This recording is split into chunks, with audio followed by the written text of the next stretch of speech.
Welcome to the sessions 3 and 4 of the Communications Training Workshop. Again, magkakasama na naman po tayo. So may mga bagong muka at meron ding mga nakasama na rin namin nung nakaraan. For my expectation, I hope na madami pa din kaming matutunan along our journey here in the Communications Training Workshop. Iba po kasi pag ikaw yung resource speaker compared sa ikaw na naman yung magiging participant. So that is like a big factor for us, for me as a participant. Kasi parang marami ka pa palang hindi nalalaman. So yung workshop natin, I know that I still have the opportunities to learn more, especially with this organization, the Communication Foundation for Asia.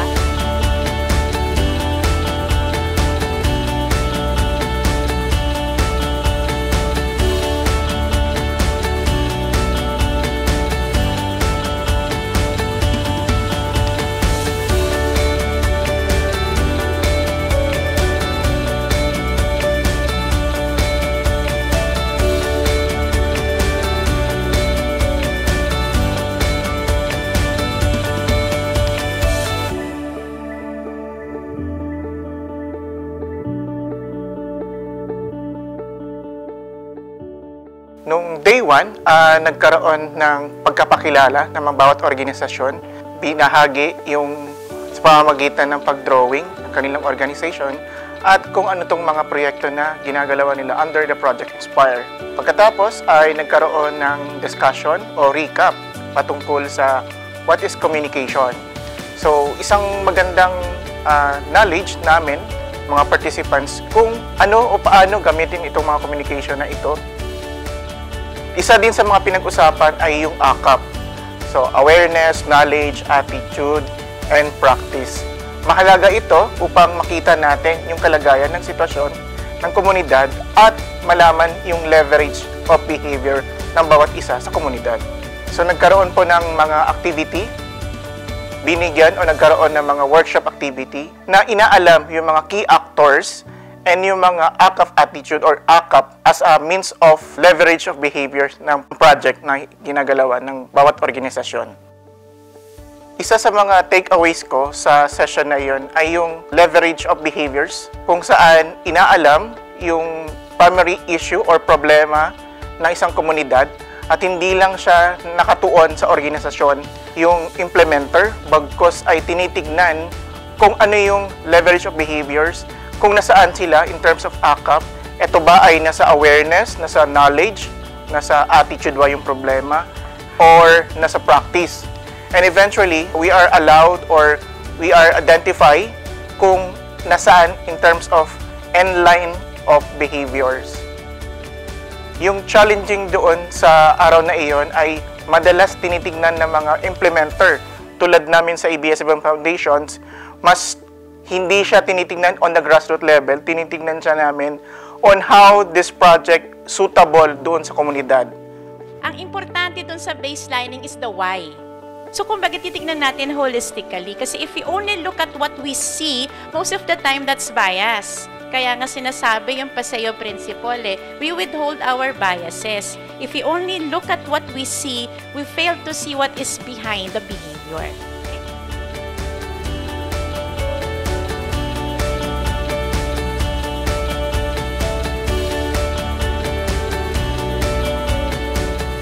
Pangalawang araw ng Communications Training Workshop, ang pinaka-diniscuss ay yung proseso ng paggawa ng communication plan mula sa goal setting hanggang sa pag-identify ng forms and channels kung papaano mo maaabot yung naset mo na goals.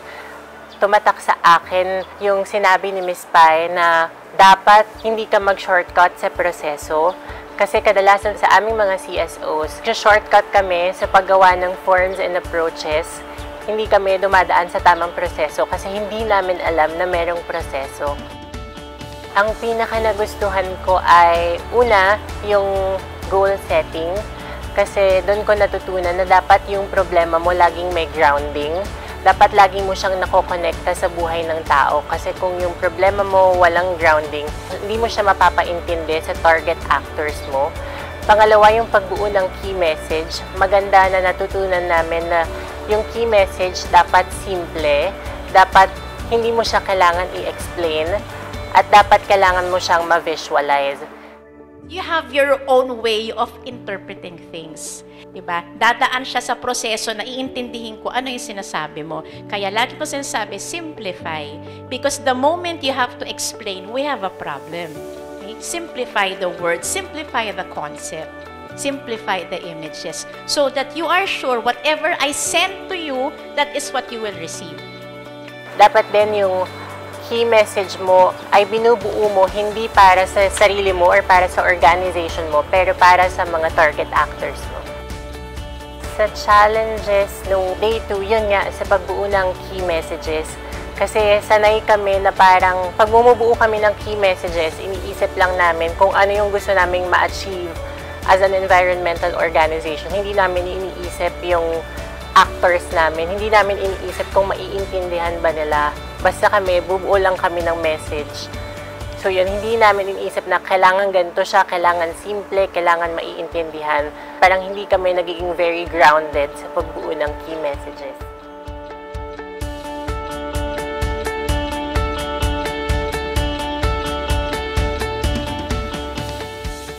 So yung naaalala ko sa day 3 is binigyan kami ng lectures and introduction on the basic ng mga tools for communication to relay our message sa ating mga target audience. Yung araw nagsimula sa isang maliit na lecture and introduction, and then nagkaroon tayo ng konti subgroups para ma-highlight yung 4 na different na forms na yun. Isang group ay nag-focus sa visual aids and photography, samantalang yung isang group, yung nasalihan ko, ay nag-focus din siya sa audiovisual production and then sa advocacy events.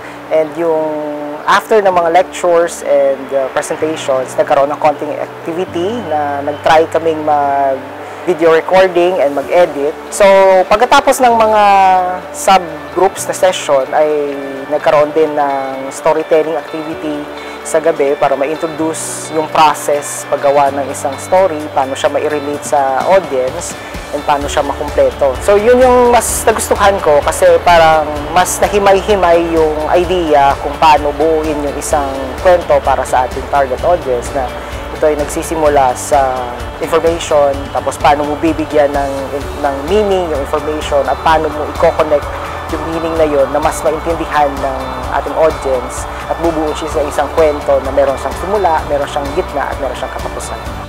Your life is a story all the time. Every time you wake up until you go to sleep, it's a story for the day. Life is a journey and it's a story. Kailangan mo lang makita yung connection mo sa mga bagay-bagay. Mayroon at mayroon kayong makikitang connection sa buhay nyo at ilalabas nyo yun. Diba? Hindi nyo naman ilalabas ng buong-buo. Hindi naman ito ranting session or ano, diba? Pero mula doon sa maliit na bahagi na yun, kaya nyo nang buuin. At yung iyong naramdaman nun, kaya rin niyang maramdaman. Kaya rin niyang matawa. Kaya rin niyang maiyak. Kaya rin niyang magalit. If you tell it with sincerity, if you tell it with authenticity. Yung challenging na part is yung realization mo na parang pag nasa community ka or parang gumagawa ka na ng kwento para dun sa audience mo is yung challenge is kung limitado yung tools na available sa'yo. Like for example, sa activity na ginawa is yung idugtong mo yung kwento gamit yung letters. Alam mo kung paano siya dugtungan, parang gusto mo siyang dugtungan, pero limitado ka dun sa letter na na-assign sa'yo. So, yun yung challenge.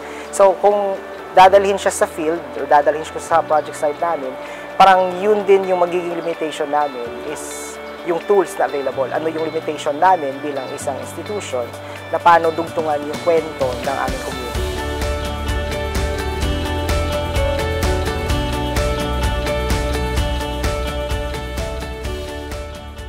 The 4th day of training, so bumaba na sa community. So sa loob ng 3 araw, ngayon siya namin nagamit kung gaano kahalaga ang communication plan.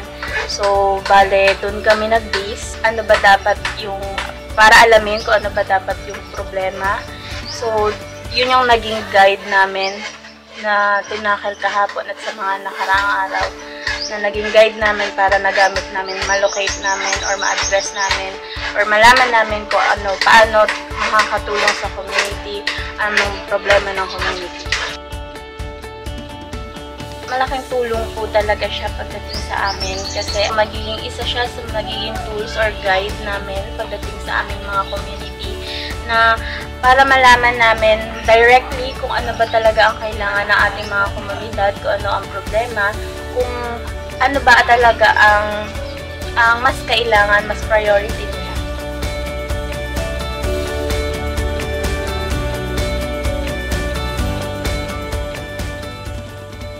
So, ang nangyari po sa 5th day ng training na ito ay we were able to come up with the communication plan for the Biak na Bato National Park base po sa kung anong nakita naming issue yesterday. So, what I really like about it, yung discussion namin following the process. Kasi nga po, we know na it's so important to follow it starting from the baseline and then look at where the issues are. Ito ba ay natutugunan ng structure or ito ba ay may kinalaman sa AKAP?